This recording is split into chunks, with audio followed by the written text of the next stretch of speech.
ஆனால் எனக்கு இப்போ நீங்கள் உள்ளே வரும்போதே பார்த்தேன் கையில் பெருசாக கட்டு போட்டு வந்திருக்கீங்க. தம்பிகள்கிட்ட நீங்கள் முதல்ல சொல்கிறது என்னன்னா, தம்பி கை உடஞ்சிருச்சுன்னா இலைய வச்சு கட்டு சரியாயிடும்பீங்க. நீங்கள் மட்டும் எதுக்குன்னு போய் ஹாஸ்பிட்டலில் கட்டு போட்டு வந்தீங்க? தம்பி அண்ணன் சொல்கிறத விளங்கிக்கணும், ஒரு விஷயம் விளங்கிக்கிங்க. கொரோனா தடுப்பூசி போடுறோம் பைத்தியக்காரன் நான் சொல்லுவேன். ஆமாம். ஆனால் என் பிள்ளைகளுக்கு நான் போடுவேன். ஏன் போடுவேன்? ஏன்னா என் பிள்ளை, நீ அப்படி இல்லை. ஆமாம், புரியுதா? ஆங்கில வழி கல்வி படிக்கிறவன் முட்டாதுன்னுவேன், தமிழ் வழி கல்வி படிக்கணும்னுவேன். ஆனால் என் பிள்ளை எங்கே படிக்க வைப்பேன்? ஆமாம், படிக்கிறார் நல்ல பெரிய காலேஜ். ஆமாம். கையெலும்பு உடஞ்சிருச்சுன்னா மரத்தில் இருக்க இலையை எடுத்து சுற்றிக்க எலும்பு சேர்ந்துரும்னு சொல்லுவேன். ஆமாண்ணே. எனக்கு ஏதாவது ஒன்றுன்னா நான் இங்கிலீஷ் மருந்தை தேடி போவேன். புரியுதா? விளங்குன்னு நினைக்கிறேன், உனக்கு விளங்குன்னு நினைக்கிறேன். அதனால நான் சொல்கிறத ரசிச்சுக்க, சிந்திச்சுன்னா புத்திசாலி ஆயிடுவேன்.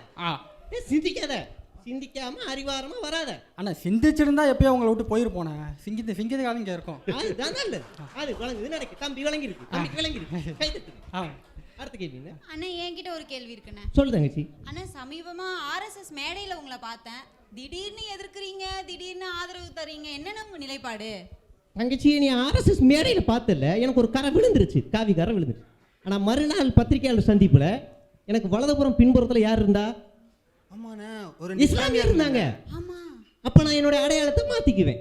புரியுதா?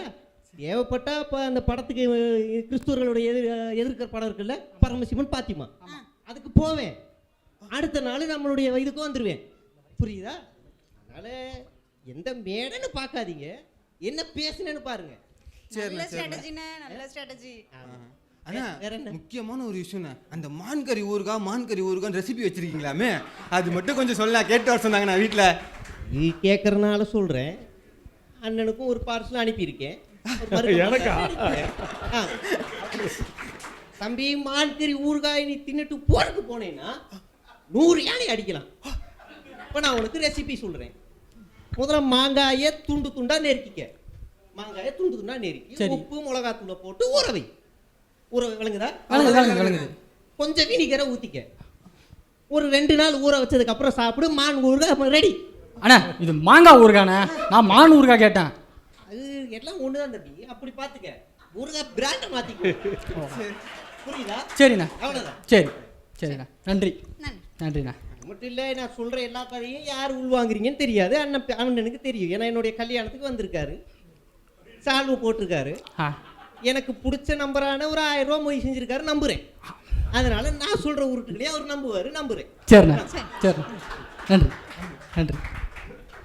அடுத்ததாக திருப்பரங்குன்றம் தீபம் விவகாரம் குறித்து ஒரு உரையாடல்.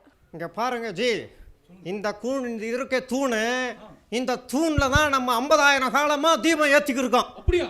50,000 காலமா தீபம் ஏத்திக்கிருக்கோம். நடுவில் அந்த வெள்ளக்காரன் தான் இதை மறைச்சு விட்டான். இந்த தூணுக்கு கீழே ஒரு 20 அடி கீழே இருக்கு. என்னங்க சொல்றீங்க?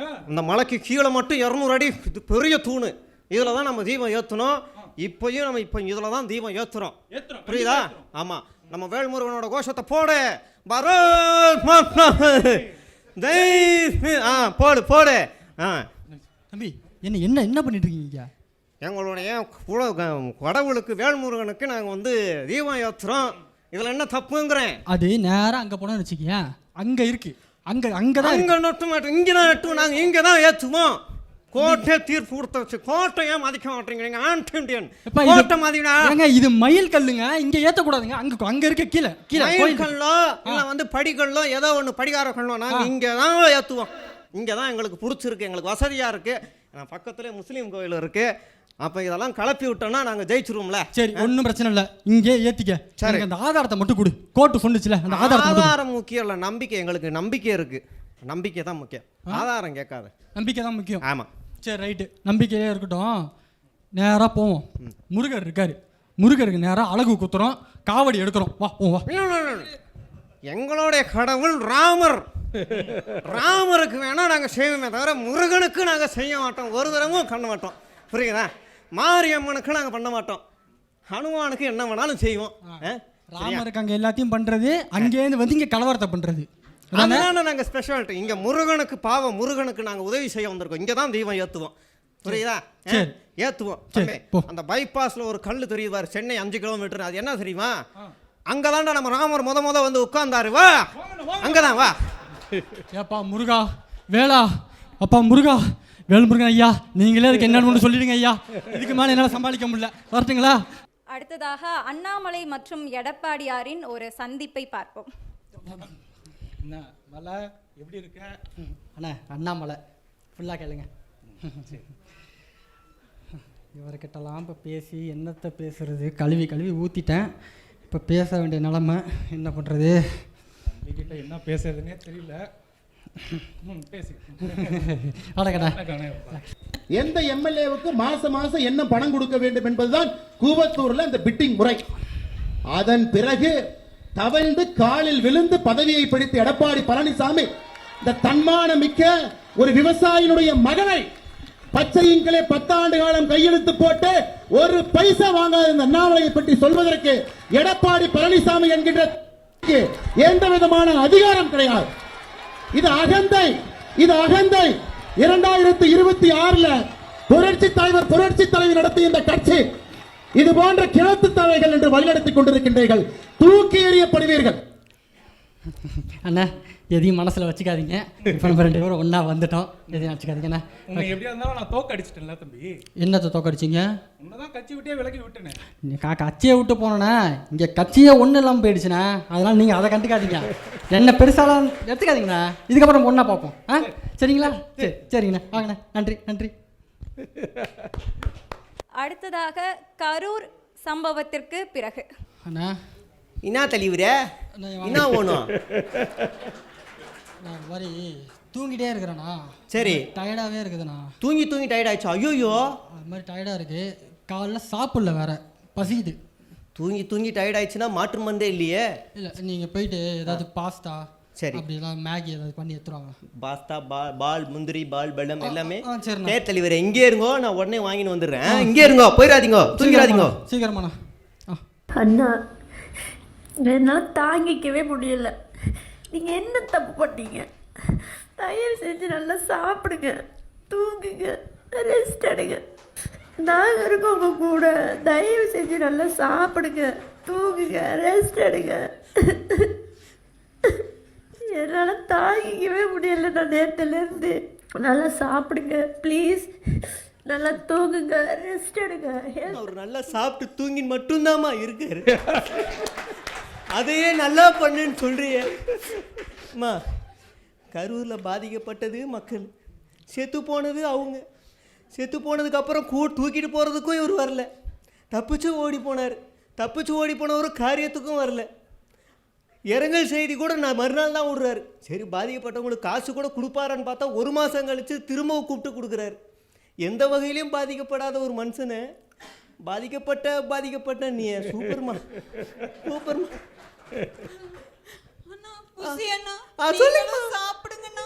பாருங்க வயசான மாதிரியே இருக்கீங்க.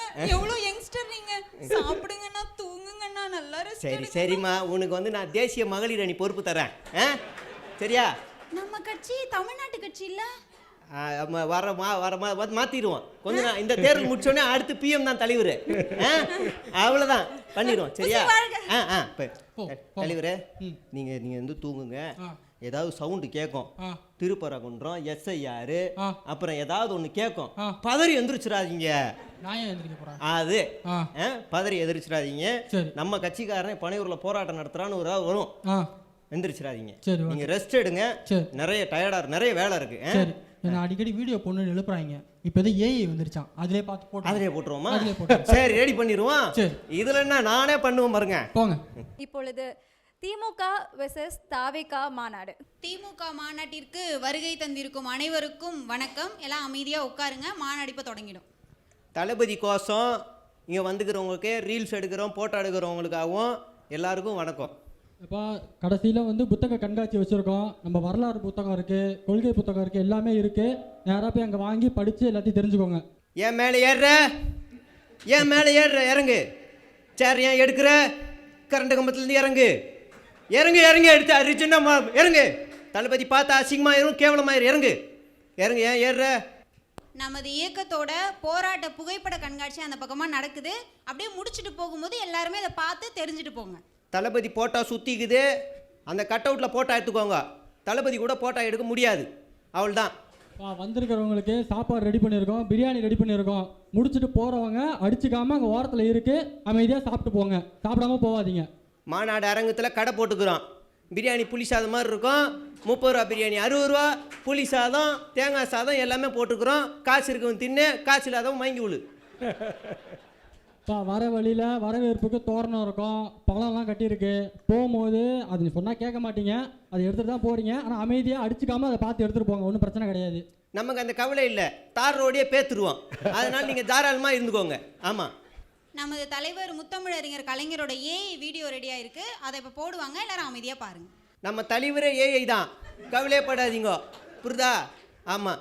இப்போ அடுத்து நம்ம கூட்டணி கட்சி தலைவர்கள்லாம் கரெக்டாக 10:30 மணிக்கு பேச இருக்காங்க, அமைதியாக உட்காந்து கேளுங்க. நம்ம கூட்டணி கட்சிலாம் இல்லை, மாற்று கட்சியிலேருந்து வந்தவங்களாம் எல்லாரும் வந்து பேசுவாங்க, புரியுதா?